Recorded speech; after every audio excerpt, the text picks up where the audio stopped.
Welcome dear friends, welcome to exam Adda 75।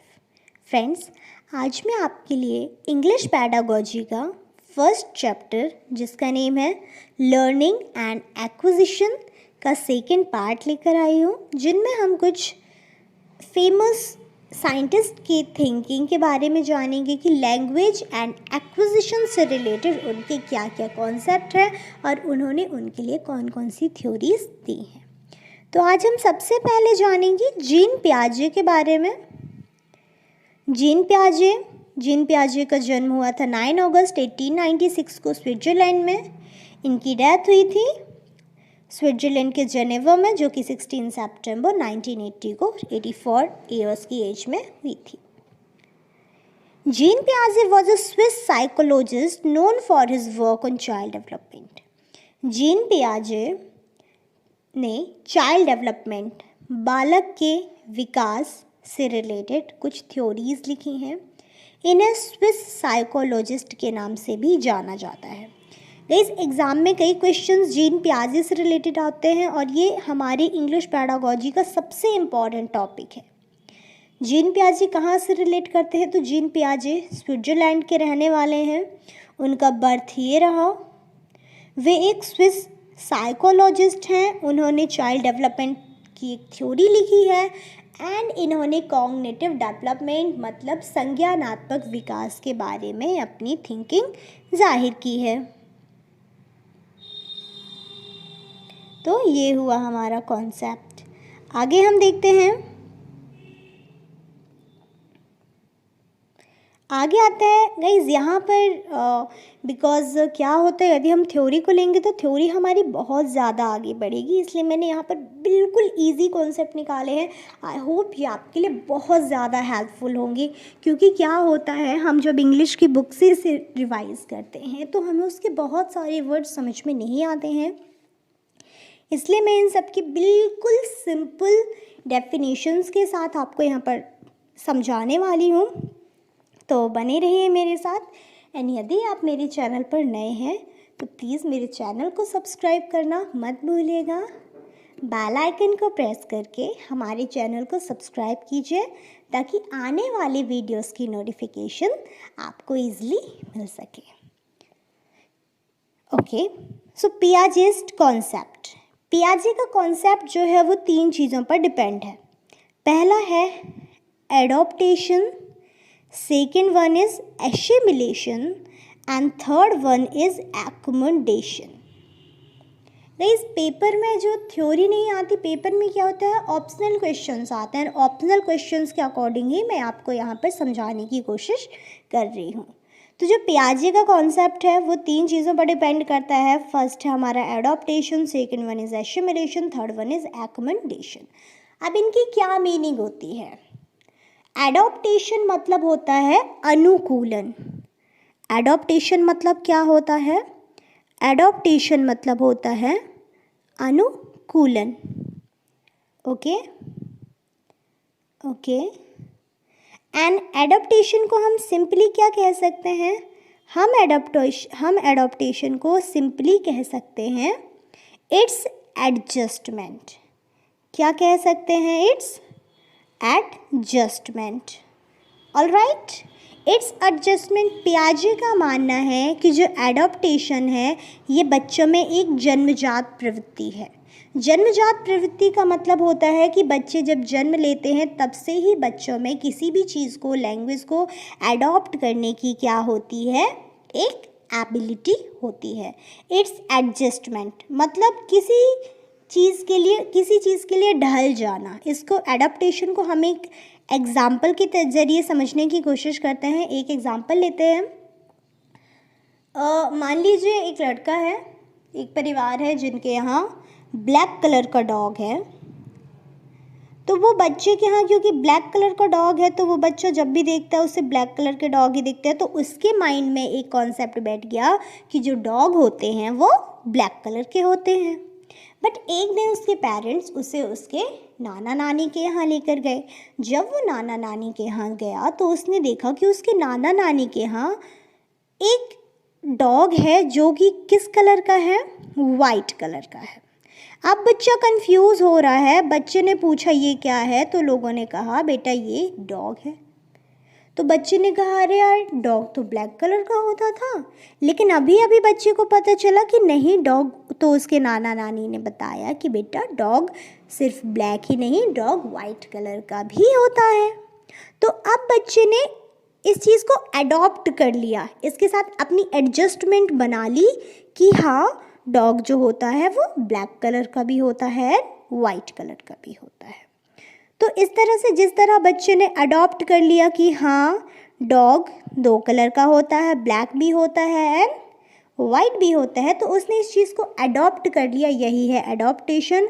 उसने dog के colour को एडजस्ट कर लिया, मैनेज कर लिया कि हाँ ठीक है ये सही है।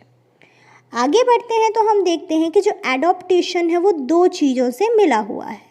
एडॉप्टेशन 2 चीज़ों से मिलकर बना है। अब वे चीज़ें कौन कौन सी हैं? वे 2 चीज़ें हैं। फर्स्ट है एसिमिलेशन, सेकंड है एक्मेंडेशन। ऑलराइट, फर्स्ट है एसिमिलेशन, सेकंड है एक्मेंडेशन। अब इनका मीनिंग समझते हैं। बिल्कुल सिंपल लैंग्वेज में गाइस यदि हम बात करें तो जो एसिमिलेशन होता है वो 2 चीज़ों का योग होता है। किस किस का योग होता है? यदि हम अपने प्रीवियस नॉलेज को न्यू नॉलेज के साथ ऐड कर दें तो वो क्या कहलाएगा? वो कहलाने लगेगा एसिमिलेशन। एग्जाम्पल वही जो हमारा था ना, पहले बच्चे को क्या लगा कि डॉग सिर्फ किस कलर के होते हैं? ब्लैक कलर के होते हैं, राइट। बट तो ये जो डॉग ब्लैक कलर का होता है ये है बच्चे का कौन सा नॉलेज? ये है बच्चे का प्रीवियस नॉलेज कि जो डॉग होता है वो ब्लैक कलर का होता है। अब उसके नाना जी ने बताया कि नहीं बेटा डॉग वाइट कलर का भी होता है। तो ये वाइट कलर का होता है डॉग, ये उसका कौन सा नॉलेज है? न्यू नॉलेज है।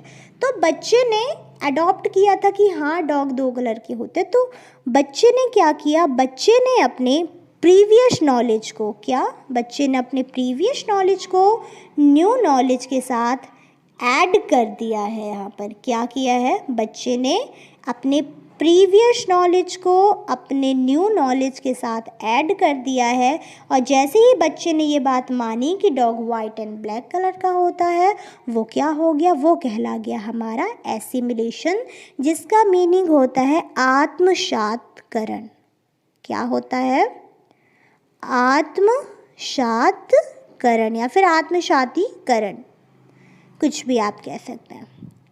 तो सिंपल सी डेफिनेशन है एसिमिलेशन की, आत्मसातकरण की, कि प्रीवियस नॉलेज के साथ मतलब हमारे पुराने ज्ञान को नए ज्ञान के साथ जोड़ना ही एसिमिलेशन, आत्मसातकरण कहलाता है। तो आई होप आप समझ गए होंगे। सेकेंड है हमारा एक्मेंडेशन। एक्मेंडेशन का क्या मतलब होता है? एक्मेंडेशन का मतलब होता है समायोजन। क्या होता है? समायोजन। अब समायोजन क्या कहलाता है ये भी हम एग्जाम्पल से समझेंगे। पहले इसकी बिल्कुल सिंपल डेफिनेशन देखिए। With change of previous knowledge plus new knowledge is called accommodation. मतलब जब हम अपने पुराने प्रीवियस नॉलेज मतलब जब हम अपने पूर्व ज्ञान में चेंज करते हैं। क्या करते हैं? जब हम अपने पूर्व ज्ञान को प्रीवियस नॉलेज को चेंज कर देते हैं, उसमें परिवर्तन कर देते हैं, और पूर्व ज्ञान में परिवर्तन करने के बाद हम उसमें अपने न्यू नॉलेज को ऐड कर देते हैं, तो हम उसे किस नाम से जानते हैं? तब हम उसे समायोजन या फिर इंग्लिश में एक्मेंडेशन करना कहते हैं। तो एक्मेंडेशन समायोजन की डेफिनेशन होती है हमारी कि पूर्व ज्ञान में परिवर्तन करके वातावरण के साथ तालमेल बिठाना ही समायोजन है, या फिर अपने पूर्व ज्ञान में परिवर्तन करके नए ज्ञान को उसमें जोड़ देना ही एक्मेंडेशन मतलब समायोजन कहलाता है। एग्जाम्पल वही डॉग वाला ही आएगा, जैसे बच्चे का नॉलेज था कि डॉग ब्लैक कलर का होता है, प्रीवियस नॉलेज था। दादाजी ने बताया नहीं बेटा डॉग तो वाइट कलर का भी होता है। तो बच्चे ने क्या किया, अपने प्रीवियस नॉलेज में चेंज कर दिया, चेंज किया और कहा ठीक है दादाजी, डॉग वाइट कलर का भी होता है, डॉग ब्लैक कलर का भी होता है। तो बच्चे ने अपने प्रीवियस नॉलेज को क्या कर दिया, यहाँ पर चेंज कर दिया, उसने ब्लैक के साथ वाइट भी ऐड कर दिया। फिर उसके दादाजी ने बताया कि बेटा डॉग सिर्फ वाइट और ब्लैक नहीं होते, डॉग 1-2 कलर के और होते हैं, कुछ और भी कलर होते हैं जिन कलरों में डॉग पाए जाते हैं। तो बच्चे ने क्या किया, बच्चे ने कहा कि ठीक है दादाजी, डॉग ब्लैक कलर का भी होता है, वाइट कलर का भी होता है और इसके साथ साथ डॉग कुछ और कलर का भी होता है। तो बच्चे ने इस बात को क्या किया, प्रीवियस नॉलेज में उसने चेंज कर लिया और नए नॉलेज को जोड़ दिया। तो इसे हम किस नाम से जानेंगे, इसे हम कहेंगे एक्मोडेशन। प्रीवियस नॉलेज में चेंज करके न्यू नॉलेज को एडिट कर देना होता है एक्मोडेशन। अब आप इस पर मत कंफ्यूज होइएगा कि मैंने एडॉप्टेशन, एसिमिलेशन एंड एक्मोडेशन तीनों के लिए सेम एग्जाम्पल दिया। एग्जाम्पल सेम इसलिए क्योंकि ये तीनों एक दूसरे से अलग नहीं हैं, ये तीनों एक ही हैं। मतलब जैसे कह देना चाहिए ना, एक सर्कल होता है जिसके अंदर तीनों चीज़ आते हैं, राइट। तो इस तरह से ये तीनों एक दूसरे के साथ ही हैं। एडॉप्टेशन के ही 2 अलग पार्ट हैं, एसिमिलेशन एंड एक्मोडेशन। इसके बाद ही एक न्यू वर्ड है हमारे पास, स्कीमा। गाइस पेपर में जो क्वेश्चन आते हैं थ्योरीज नहीं आती, इसी से रिलेटेड आता है और हम इन्हीं वर्ड्स की मीनिंग नहीं समझते हैं और हमारे क्वेश्चन का हम गलत आंसर कराते हैं। नेक्स्ट वर्ड है हमारा स्कीमा। अब स्कीमा क्या होता है, स्कीमा होता है हमारा प्रीवियस नॉलेज। क्या, हमारा जो प्रीवियस नॉलेज मतलब जो हमारा पूर्व ज्ञान होता है, पहले का ज्ञान होता है, उसी को ही हम कहते हैं स्कीमा। या फिर जो हमारा खुद का नॉलेज होता है, मतलब व्यवहार करने की खुद का तरीका, खुद का ढंग ही स्कीमा है। ठीक है, हम सिर्फ नॉलेज को भी स्कीमा के नाम से जानते हैं। जैसे अच्छा बताइए, मैंने अभी डॉग का एग्जाम्पल दिया था, ब्लैक कलर का होता है, वाइट कलर का भी होता है, तो स्कीमा क्या है इसमें? स्कीमा है कि बच्चे का प्रीवियस नॉलेज था कि डॉग ब्लैक कलर का होता है, तो क्योंकि डॉग ब्लैक कलर का होता है तो वो है बच्चे की schema. I hope you understand very well. Okay, next line है हमारी इक्विलिब्रेशन। क्या, इक्विलिब्रेशन मतलब, इक्विलिब्रेशन का क्या मतलब होता है? इसका मतलब होता है साम्य धारण। क्या मतलब होता है इसका? इसका मतलब होता है साम्य धारण। साम्य धारण की सीधी सी डेफिनेशन आपको मैंने यहाँ पर दी है बिल्कुल इजी लैंग्वेज में। To make a balance with previous knowledge and new knowledge. मतलब हमारे प्रीवियस नॉलेज मतलब जो हमारा पूर्व ज्ञान था, हमारा न्यू नॉलेज मतलब जो हमें बाद में नया ज्ञान दिया गया। तो पुराने ज्ञान और नए ज्ञान के बीच में क्या बनाना? बैलेंस बनाना, संतुलन बनाना ही कहलाता है साम्य धारण या फिर इक्विलिब्रेशन। जैसे बच्चे ने प्रीवियस नॉलेज मतलब डॉग ब्लैक कलर का होता है और न्यू नॉलेज मतलब डॉग वाइट कलर का होता है, दोनों के साथ बैलेंस कर लिया और कहा कि हाँ डॉग दोनों कलर का होता है और कुछ अलग कलर का भी होता है। तो ये थिंकिंग जो बच्चे में डेवलप हुई है, इसको हम जानते हैं इक्विलिब्रेशन के नाम से। तो ये थे हमारे कुछ इंपॉर्टेंट वर्ड्स जो आपको माइंड में रखने हैं।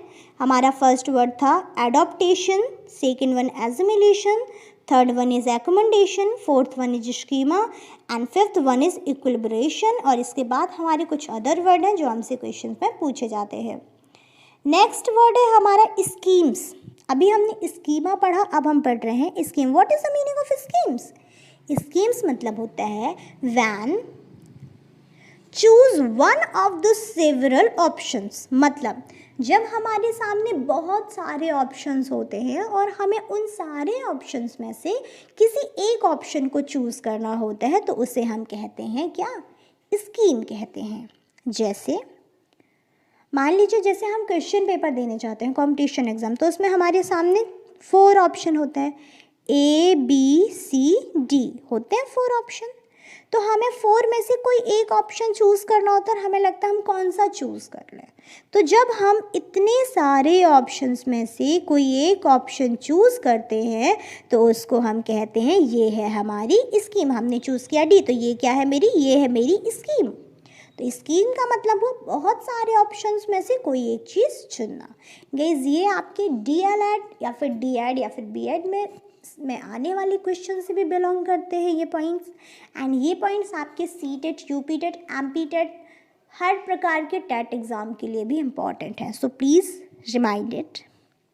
नेक्स्ट, वन इम्पॉर्टेंट लाइन, पियाजे calls childrens as little scientist. मतलब जो पियाजे हैं उन्होंने बच्चों को क्या कहा है? पियाजे ने कहा है कि जो बच्चे होते हैं वे नन्हे वैज्ञानिक होते हैं।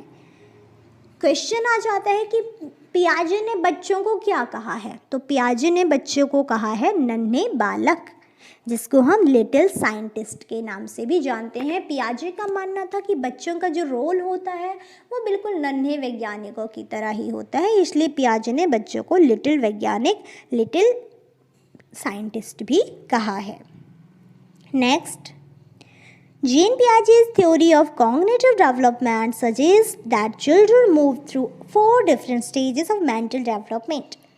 जीन पियाजे की थ्योरी के अकॉर्डिंग जो कॉग्निटिव डेवलपमेंट होता है, जो हमारा संज्ञानात्मक विकास होता है, उसके लिए जीन पियाजे ने सजेस्ट किया है कि बच्चों का संज्ञानात्मक विकास 4 मतलब भिन्न भिन्न 4 स्टेजेस से होकर गुजरता है, जिसके ज़रिए बच्चे का क्या होता है? मेंटल डेवलपमेंट मतलब मानसिक विकास होता है।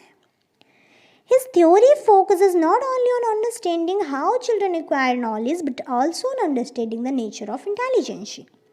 पियाजे का पूरा फोकस कॉग्निटिव डेवलपमेंट की जो थ्योरी है उसमें पियाजे ने पूरा फोकस दिया है कि बच्चा वातावरण से किस तरह नॉलेज को एक्वायर करता है, ठीक है, ग्रहण करता है, ना कि वो कैसे समझता है, उसे ज्ञान कैसे प्राप्त होता है, नहीं।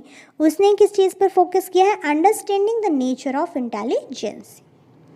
आगे बताया गया है पियाजेस्ट स्टेजेस आर। पियाजे ने कॉग्निटिव डेवलपमेंट के लिए 4 स्टेजेस दिए हैं, जिनमें से हमारे स्टेजेस मैंने यहाँ पर आपको शो किए हैं।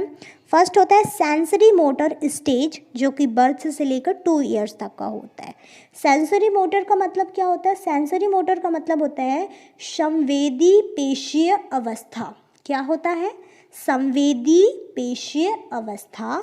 यह बच्चे में जन्म से लेकर 2 साल तक की एज को हम सेंसरी मोटर स्टेज या फिर हिंदी में संवेदी पेशीय अवस्था के नाम से जानते हैं।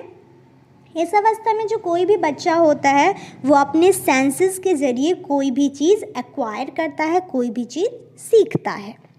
सेकंड है हमारा pre operational stage. Pre operational stage का क्या मतलब होता है?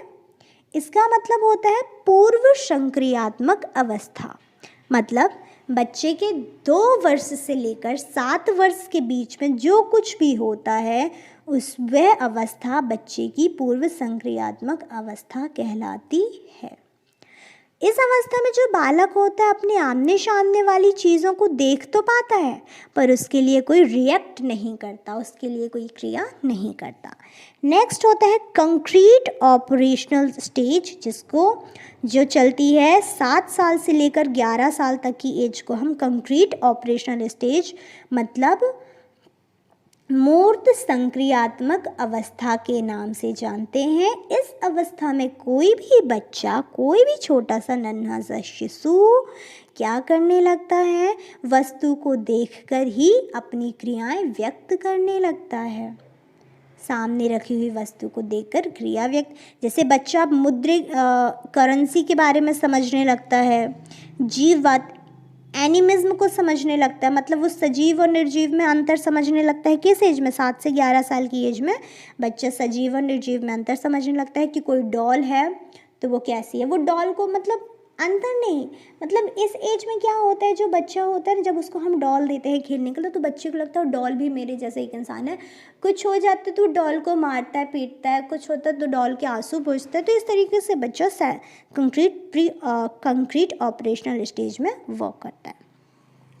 फोर्थ है हमारा फॉर्मल ऑपरेशनल स्टेज, जो कि जब बच्चा 12 साल का या फिर उससे आगे बढ़ता है तो वो एज कहलाती है फॉर्मल ऑपरेशनल स्टेज।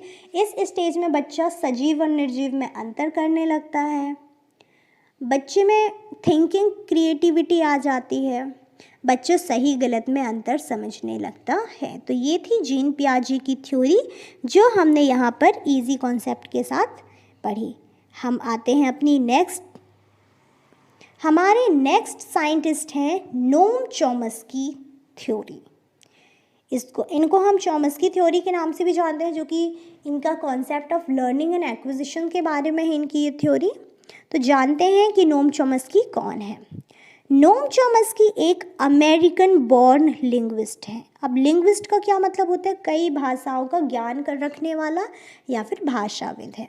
तो नोम चॉम्स्की एक अमेरिकन बॉर्न लिंग्विस्ट हैं। ये एक फिलोसोफर भी हैं तथा हम इन्हें फादर ऑफ मॉडर्न लिंग्विस्टिक के नाम से भी जानते हैं। आपके पेपर में क्वेश्चन आता है कि हम किसे फादर ऑफ मॉडर्न लिंग्विस्टिक के नाम से जानते हैं। आपके साथ ऑप्शन होंगे जीन पियाजे, नोम चॉम्स्की, वाइगोत्स्की या पावलोव। तो हमारा आंसर होगा नोम चॉम्स्की। नेक्स्ट, इनकी एक थ्योरी है इनिटिस्ट थ्योरी। कौन सी थ्योरी? इनिटिस्ट थ्योरी। इनकी थ्योरी के कुछ मेन पॉइंट्स हैं, जैसे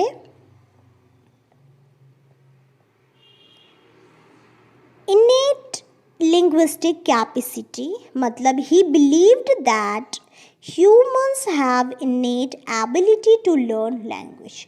नोम चॉम्स्की का मानना है कि जो ह्यूमन होता है, जो मानव होता है, उसमें लैंग्वेज सीखने की एबिलिटी पाई जाती है। आगे देखते हैं कि नोम चॉम्स्की की क्या थिंकिंग है लैंग्वेज सीखने के लिए। तो कुछ इंपॉर्टेंट पॉइंट्स है, पहले यहाँ पर आप वो देख लीजिए। नेटिविस्ट, मतलब जो हमने जैसे कि अभी पढ़ा था वो एक लिंग्विस्टिस्ट थे, लिंग्विस्टिस्ट को ही हम नेटिविस्ट के नेम से भी जानते हैं। तो जो नोम चॉम्स्की थे एक बहुत ही फेमस नेटिविस्ट या फिर लिंग्विस्टिक थे। इनका मानना था कि हर किसी भी मानव में सबसे इम्पॉर्टेंट होता है उसका brain. First important thing is heredity और ब्रेन। मतलब नोम चॉम्स्की का मानना था कि किसी भी व्यक्ति में सबसे इम्पॉर्टेंट होता है हेरिडिटी, मतलब उसका ब्रेन, क्योंकि ब्रेन होगा तभी उसमें समझ विकसित होगी। ऐसा मानना किसका है? नोम चॉम्स्की का।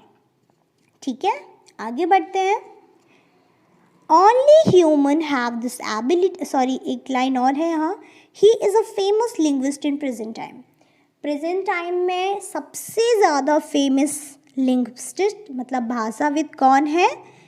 Noam Chomsky. Only humans have this ability to learn language acquisition device LAD. इसका मतलब होता है एक डिवाइस होती है LAD, जिसका फुल फॉर्म है लैंग्वेज एक्विजिशन डिवाइस। नोम चॉम्स्की का मानना है कि सिर्फ ह्यूमंस में ही लैंग्वेज एक्विजिशन डिवाइस की सहायता से कोई भी चीज़ सीखने की क्षमता होती है, या फिर उनका मानना है कि लैड मतलब लैंग्वेज एक्विजिशन डिवाइस सिर्फ ह्यूमन के माइंड में ही होती है, जानवरों में तो होती नहीं। और इसी लैड डिवाइस के ज़रिए कोई भी व्यक्ति कोई भी सेंटेंसेस, कोई भी चीज़, कोई भी बात सीख सकता है। ही चूज़ चिंपांजी, यहाँ मंकी नहीं है, मनी भी नहीं है। He choose a chimpanzee for his practical, मतलब नोम चॉम्स्की ने अपनी थ्योरी को एक्सपेरिमेंट करने के लिए उन्होंने किसे चूज़ किया? चिंपांजी बंदर को चूज़ किया था। नोम चॉम्स्की ने क्या किया था? नोम चॉम्स्की ने एक चिंपांजी को चूज़ किया अपने एक्सपेरिमेंट के लिए और चिंपांजी को 2000 वर्ड्स सिखाए। एंड कुछ दिन के बाद उन्होंने सोचा कि जब उसने उन्हें 2000 वर्ड्स सिखाए हैं तो चिंपांजी कुछ सेंटेंसेस यूज़ करेगा, बट चिंपांजी ने ऐसा नहीं किया। इस बात से नोम चॉम्स्की ने क्या प्रूव कर दिया कि जो LAD डिवाइस होती है, मतलब लैंग्वेज एक्विजिशन डिवाइस होती है, वे सिर्फ ह्यूमन के अंदर ही पाई जाती है। एंड इसी डिवाइस के ज़रिए मानव कोई भी चीज़, किसी भी लैंग्वेज को ऑब्जर्व करता है, सीखता है। I hope you understand what I am saying here. Okay, तो उन्होंने प्रूव कर दिया कि चिंपांजी को इतने सारे वर्ड सिखाने के बाद भी वो उन्हें यूज़ नहीं कर पाता है, लेकिन मानव को यदि 5 या फिर 6 वर्ड भी सिखाए जाएं तो वो उन्हें अपने सेंटेंसेस में यूज़ करता है। ये प्रूव किया किसने? नोम चॉम्स्की ने। आगे, because chimpanzee is a closest cousin of human. अब नोम चॉम्स्की ने चिंपांजी को ही क्यों लिया था? उन्होंने चिंपांजी को इसलिए किया था क्योंकि माना जाता है कि जो चिंपांजी है वो ह्यूमन का सबसे क्लोजेस्ट कज़न माना जाता है। आदिवासी टाइम पे जैसे पहले के लोग होते थे ना, चिंपांजी समथिंग उसी से मैच खाता है, उसमें बुद्धि भी होती है, सबसे तेज दिमाग वाला जानवर माना जाता है। लेकिन चिंपांजी भी वर्ड्स का यूज़ नहीं कर सका, इसलिए कहा गया कि किसी भी जानवर में एलईडी डिवाइस नहीं होती, ये सिर्फ मानव के अंदर होती है और जो उसे लैंग्वेज सीखने में हेल्प करती है। अब आता है लैड। एलईडी क्या है? लैड का फुल फॉर्म होता है लैंग्वेज एक्विजिशन डिवाइस, भाषा अर्जित करने का एक यंत्र। Every human is born with innate capacity of learning a language. Noam Chomsky का मानना है कि हर एक ह्यूमन में, हर एक मानव में भाषा सीखने के लिए एक अंदरूनी कैपेसिटी जन्म से ही होती है। Children learn language spontaneously and speak creatively. And इसके साथ नोम चॉम्स्की ने कहा है कि लैंग्वेज एक्विजिशन डिवाइस की हेल्प से ही कोई भी मानव किसी भी लैंग्वेज को बहुत जल्दी सीखता है एंड उसे जल्दी ही स्पीक बोलना स्टार्ट कर देता है। मतलब एलईडी की सहायता से ही कोई भी व्यक्ति किसी भी लैंग्वेज को कम समय में सीख जाता है एंड उसे जल्दी बहुत अच्छे तरीके से यूज़ भी करने लगता है। एलईडी के बारे में कुछ और फॉर्म्स हैं। एलईडी हम ऑब्जर्व कहाँ से करते हैं? देन एलईडी मतलब लैंग्वेज एक्वायर्स फ्रॉम एनवायरनमेंट। मतलब एलईडी जो होता है वो हमें मिलती है एनवायरनमेंट से, हमें वातावरण से, हमें हमारे चारों ओर के सराउंडिंग एरिया से ही हमें क्या मिलती है? एलईडी को एक्वायर किया जाता है। ठीक है, एनवायरनमेंट से ही लैंग्वेज को एक्वायर कर सकते हैं। Let LED it becomes weaker than age up. Noam Chomsky ने सबसे इम्पॉर्टेंट मैटर दिया था यहाँ पे, जो कि क्वेश्चंस भी इससे रिलेटेड आते हैं कि लैड एलईडी एज के बढ़ने के साथ साथ होता है weaker, stronger and none of them. तो जो एलईडी लैंग्वेज एक्विजिशन डिवाइस है, जैसे जैसे हमारी एज बढ़ती है लैंग्वेज एक्विजिशन डिवाइस वीक होती जाती है, धीमी पड़ जाती है।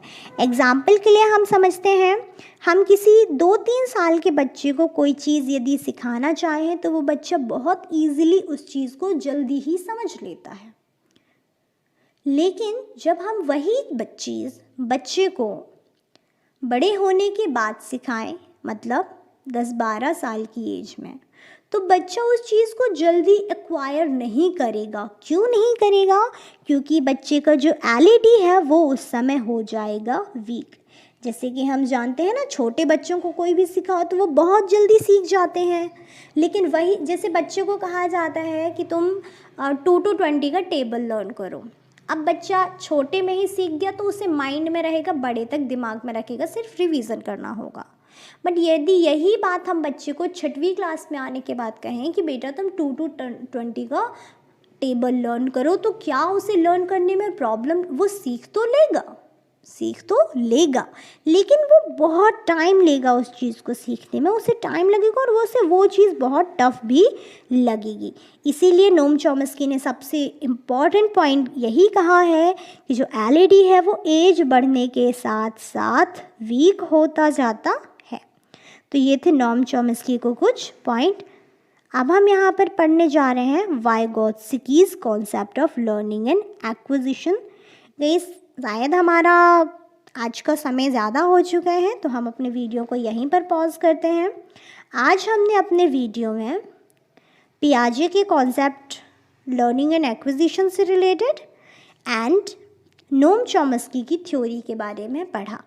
हम अपनी नेक्स्ट वीडियो में पढ़ेंगे concept of learning and acquisition of Vygotsky and Pavlov.